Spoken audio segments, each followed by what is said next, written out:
আইয়ামে জাহিলিয়াতের নাম শুনেছেন? আচ্ছা, এই যুগটাকে আইয়ামে জাহিলিয়াত কেন বলা হয়?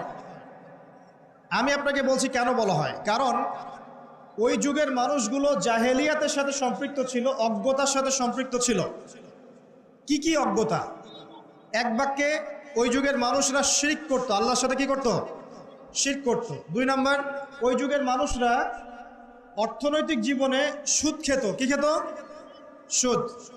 তিন নাম্বার, ওই সমাজের মানুষেরা বেশিরভাগই মাদক দ্রব্যের সাথে সংশ্লিষ্ট ছিল।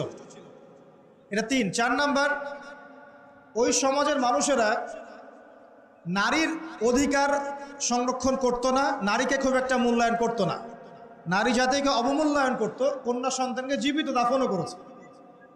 আর পাঁচ নাম্বার, ওই সমাজের মানুষেরা তুচ্ছ বিষয়কে কেন্দ্র করে দীর্ঘস্থায়ী রক্তক্ষয়ী সংঘাতে লিপ্ত হতো। এই হলো পাঁচটা। কয়টা বললাম? পাঁচটা। একটু বলেন আমার সাথে, আইয়ামে জাহিলিয়াতে কি ছিল? এক নাম্বার বলেন, শিরক। দুই নাম্বার সুদ। তিন নাম্বার বলেন, মাদক। কি ছিল?